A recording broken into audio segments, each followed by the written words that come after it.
right? He's a genius. And in this film, he's even more genius. He's double genius. Fame can hide a lot, especially when it comes to how people really feel behind the scenes. For years, Keanu Reeves kept a calm and kind image, rarely speaking ill of anyone. But something has definitely changed now that he's finally turned 60.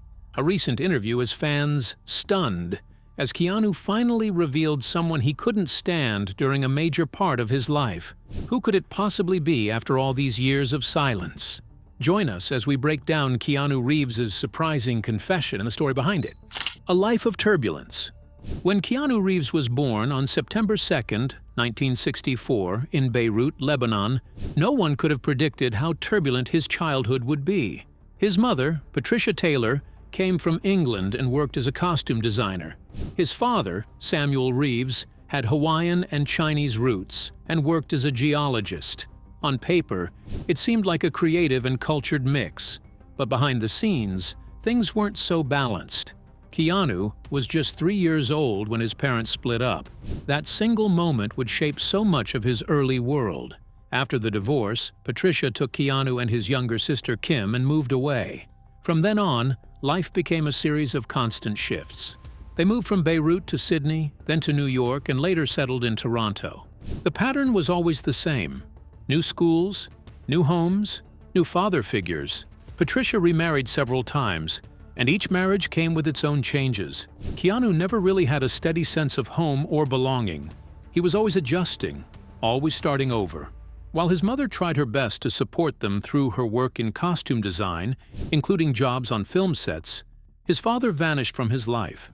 Samuel Reeves had legal troubles, including a drug conviction in Hawaii, and by the time Keanu was a teenager, contact with his father had almost completely ended. That silence would follow Keanu for years. The instability of his early life made him grow up fast. By the time most kids were just figuring out friendships or hobbies, Keanu had already experienced what it felt like to pack up, leave people behind, and start again somewhere else. It was lonely at times, the kind of loneliness that doesn't go away just because you're around other people. And that shaped how he saw the world. Careful, a little distant, always watching. But those early years planted strength and an ability to endure in him too. He may not have known it then, but all the loss and movement would one day help him survive much harder moments. They would become even more important when Keanu entered school. While most kids struggled with the usual challenges of fitting in or staying focused in class, Keanu had something else weighing on him. Words didn't come easily. Reading was slow. Writing felt frustrating. No matter how hard he tried, the letters seemed to shift or jumble. But back then, there was little awareness of learning differences like dyslexia. So Keanu was often treated as lazy or distracted. He was never officially diagnosed with dyslexia during his school years. But looking back, there's no doubt that he was dealing with it. Teachers didn't have the tools to understand it. Classmates didn't have the patience for it.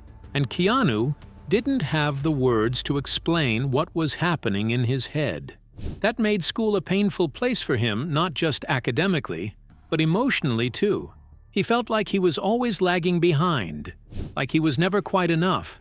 That sense of never being enough followed him through school after school. Because his family moved so often, Keanu had to switch high schools multiple times. Each time he thought he was starting to adjust, they'd pack up again and move. In total, he attended 4 different high schools in just a few years. Each move meant starting over again. New teachers, new classmates, new systems to learn. And for a kid already struggling to keep up, that meant even more pressure. One of the schools he attended was De La Salle College, a Catholic boys' school in Toronto. There, Keanu tried to find his place on the ice rink.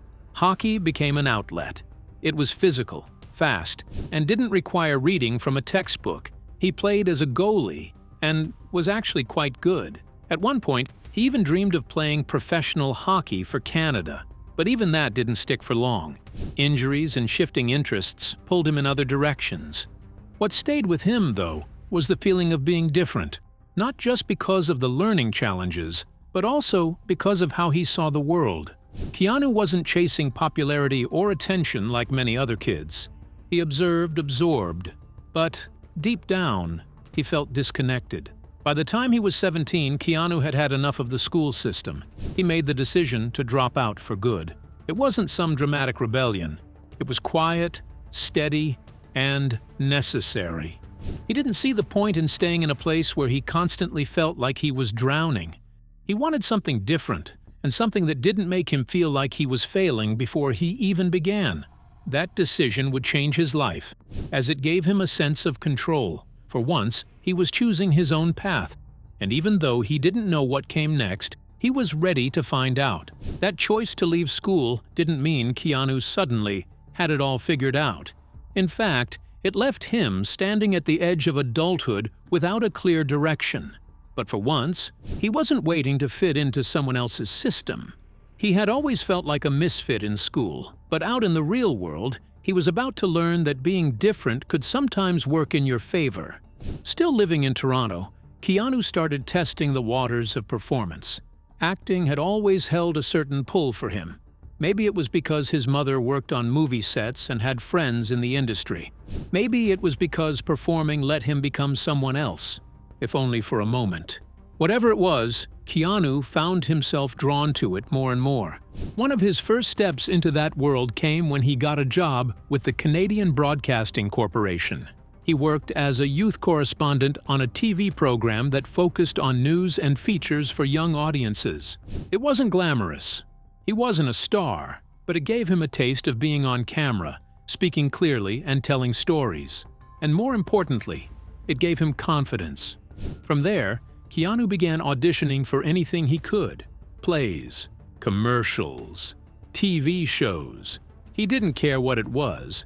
He just wanted to work. He had no connections, no famous last name to open doors, and no formal training. What he had was determination and a willingness to try. He chased opportunity, and when one door didn't open, he'd knock on the next. In those early years, he took roles in local theater productions and low-budget television films. Each role was a learning experience, a chance to figure out who he was in front of a camera. Slowly, his name started to float around casting offices, but that name, Keanu Charles Reeves, caused some raised eyebrows in Hollywood.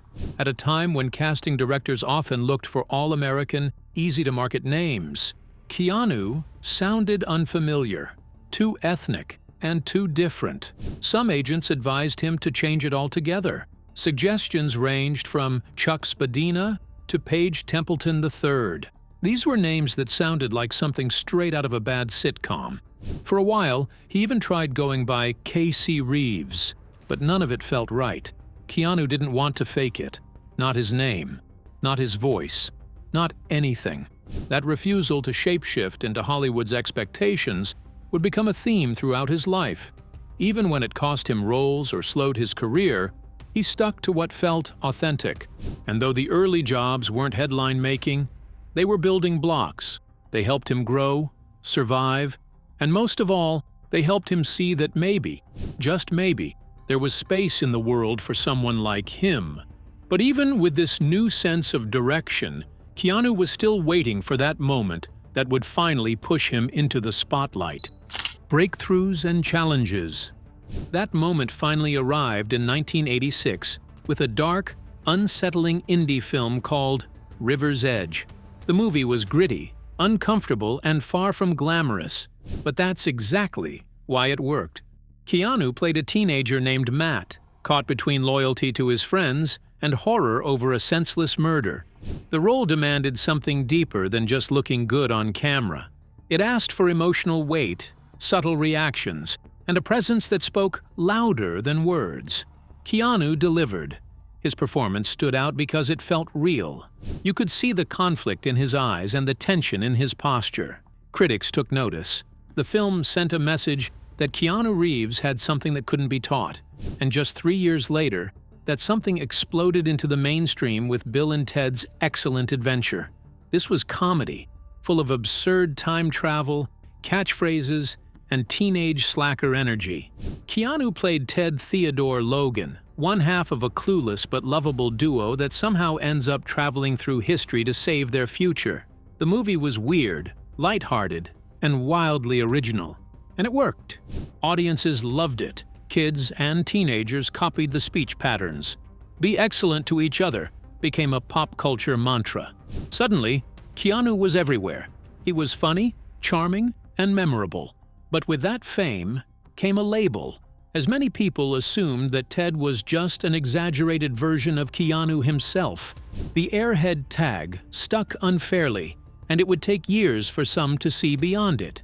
Still, Bill and Ted did give Keanu visibility. It showed he could carry a movie and proved he had range, even if some people refused to see it at the time. Most of all, it gave him choices.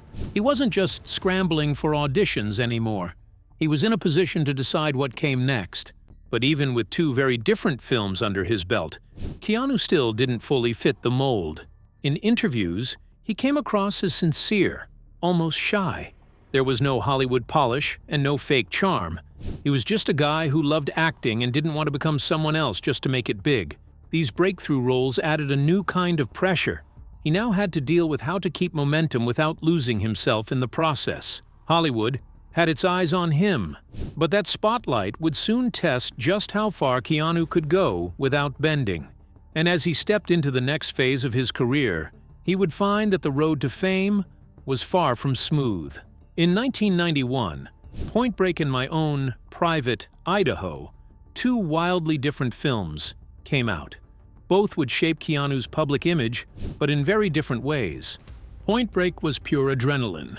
In it, Keanu played Johnny Utah, an undercover FBI agent chasing a gang of bank-robbing surfers, led by Patrick Swayze's character Bodie. It was loud, explosive, and full of wild stunts. The action scenes were unforgettable. Skydiving, high-speed chases, and those intense fight sequences. But more than that, there was an emotional aspect underneath all the chaos.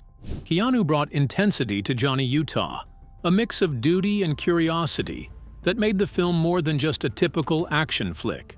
Audiences loved it, as Keanu proved he could be an action star. He looked the part, moved the part, and delivered lines that became iconic. But what made the film work was the chemistry between him and Swayze, and the way Keanu held his own in every scene. It was a breakout moment in the truest sense, and suddenly, he was a bankable name. But in the very same year, Keanu showed a completely different side of himself with My Own Private Idaho, directed by Gus Van Sant. The film was raw and emotionally complex. He starred alongside River Phoenix, playing Scott Favor, a privileged young man who lives on the streets by choice. The film dealt with themes of love, identity, and abandonment, and it demanded vulnerability. Keanu gave it everything. He stepped far outside the image people were starting to build for him, and the result was something haunting, poetic, and deeply human. Working with River Phoenix also left a lasting mark on him. The two developed a close friendship, both on and off screen. Then came Speed in 1994. The film was a massive hit. It was an action-packed thriller set mostly on a city bus rigged to explode if it dropped below 50 miles per hour. Keanu played LAPD officer Jack Traven, opposite Sandra Bullock. The tension, the pacing, and the non-stop danger were a perfect storm, and Keanu was right at the center of it. With Speed, studios saw him differently, fans saw him differently, and Hollywood had its next leading man. And yet, behind all the headlines, the magazine covers, and the applause, something else was brewing inside him.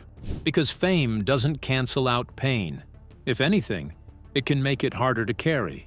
At the height of his career, personal tragedy began creeping in. River Phoenix, his friend, his My Own Private Idaho co-star, died suddenly in 1993 from a drug overdose outside the Viper Room in Los Angeles. Keanu was devastated. River was someone Keanu trusted. His death left a silence that Keanu didn't speak much about publicly, but those who knew him said it changed him deeply. Then came Jennifer Syme.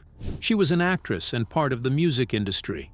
Their connection was real, and in 1999, they were expecting a child.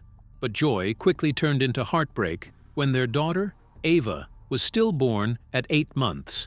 The loss was crushing. It broke their relationship, though they remained close. And less than 2 years later, in 2001, Jennifer was killed in a car accident. The pain was unimaginable. In just a few years, Keanu had lost a friend who felt like family, a child who never got to live, and a woman he loved. Most people never knew the full weight of what he was carrying because he rarely spoke about it. But it showed in his eyes, in his distance, in how he moved through the world. Work was his escape, his structure, and maybe even his survival tool. But Hollywood, with all its power games and egos, wasn't about to make that road smooth. Resilience and triumph. Right after the success of Speed, Fox Studios expected a sequel, Speed 2. Cruise Control was already in the works, but Keanu turned it down. At the time, it seemed unthinkable. The first film made over $300 million worldwide. A sequel meant easy money and guaranteed exposure. But Keanu didn't like the script, as he felt the story didn't hold up. He wasn't going to say yes just to keep the machine running. That decision came at a cost. Fox, reportedly, blacklisted him. For years, he wasn't offered any major roles from the studio. They saw it as a betrayal. But for Keanu, integrity mattered more than politics. He went off to tour with his band, Dog Star. He acted in smaller films, laid low, and didn't chase the next blockbuster just to stay visible. Then came The Matrix in 1999. The Wachowskis approached him with a concept that felt more like philosophy than action. It was a world built on code, illusion, and choice. And in the center of it all was Neo, a hacker turned savior. The film pushed boundaries, blending deep existential questions with revolutionary effects. Bullet time, martial arts, and cyberpunk visuals. Nobody had ever seen anything like it. Keanu trained for months to prepare. Kung fu, wire work, gun handling. He threw himself into it completely. The Matrix became a cultural phenomenon. It changed action cinema, influenced fashion, and started endless debates about reality and freedom. And it made Keanu a global star again, bigger than he had ever been. The trilogy that followed, The Matrix Reloaded and The Matrix Revolutions, kept the spotlight on him, but not everyone stayed supportive. As the films got more complex, some critics turned on Keanu. His calm, detached style was misunderstood by many. Some called him wooden. Others mocked his delivery, ignoring how that same style had become part of his signature. Online jokes, parodies, and even talk, show jabs started piling up. It became ridicule. But Keanu kept working. He donated millions from the Matrix earnings to crew members. He rode the subway. He signed autographs without a fuss. Fame never changed how he treated people.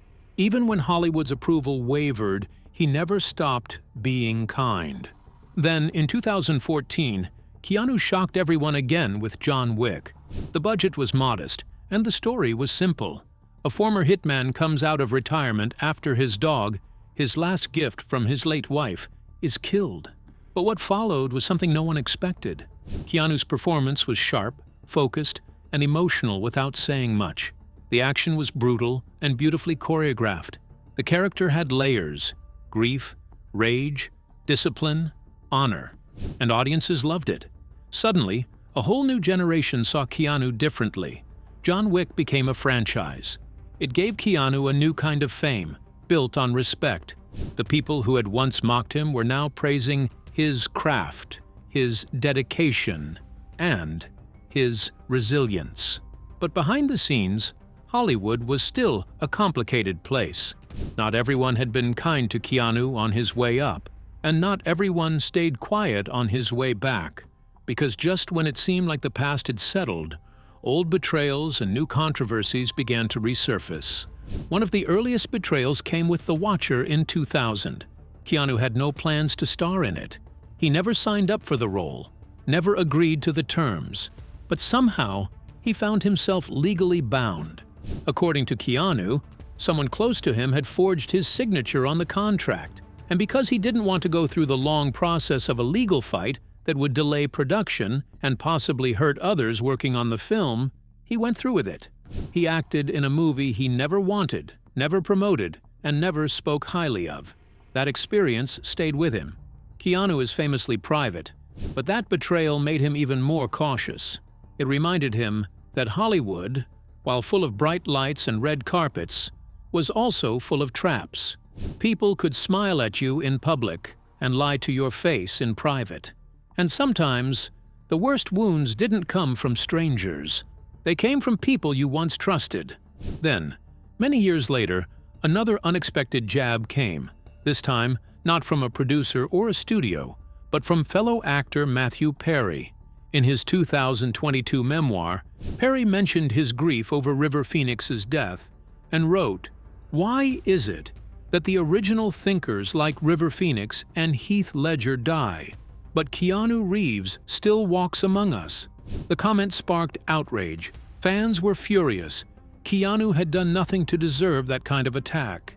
He wasn't someone who chased drama or clapped back at critics. He had spent decades being respectful, humble, and kind. Matthew Perry eventually apologized and claimed he had used Keanu's name at random, but the damage was already done. It revealed how, even after everything he'd endured and achieved, Keanu could still be treated unfairly by his own peers. And yet, true to form, Keanu never responded. That silence said more than any words could, but perhaps that's what defines Keanu the most: his ability to keep going without bitterness. In an industry built on attention and noise, he chose stillness. While others played the game, Keanu simply showed up, worked hard, and left quietly. His legacy is built on endurance. When he lost people, he grieved quietly and returned to work. When he was mocked, he didn't try to prove anything. When he was betrayed, he just kept moving forward. Keanu Reeves built a career by surviving challenges most people couldn't imagine: a broken home, learning struggles, personal tragedy, professional sabotage, and public mockery. Yet through it all, he never lost the core of who he was. He became known as a good man in a world that often forgets what that means. From helping crew members carry gear on set, to secretly funding hospitals, to giving away millions from his own salary so others could earn more. Keanu made kindness his legacy. People admire his movies, but they love the man. That's why he's a cultural icon. He's proof that you don't have to shout to be heard, that you don't need to fight back to win, and that sometimes just surviving with your soul intact is the greatest victory of all. So when the world looks at Keanu Reeves at 60, they don't just see Neo, or John Wick, or Ted Logan. They see someone who's been knocked down over and over but always got back up. Someone who didn't play Hollywood's game but still left his mark. Someone who didn't seek revenge but kept his peace. And maybe that's why people still wonder, deep down, through all the pain, all the silence, and all the loss, who did Keanu Reeves truly hate the most? The answer might never come, but the story it leaves behind says everything. What do you think? Who could have left such a mark on him that the pain still lingers behind those quiet eyes? Share your thoughts in the comments. We'd really love to hear them. Remember to like, share, and subscribe for more. Also, click the following video shown on your screen. You will enjoy it.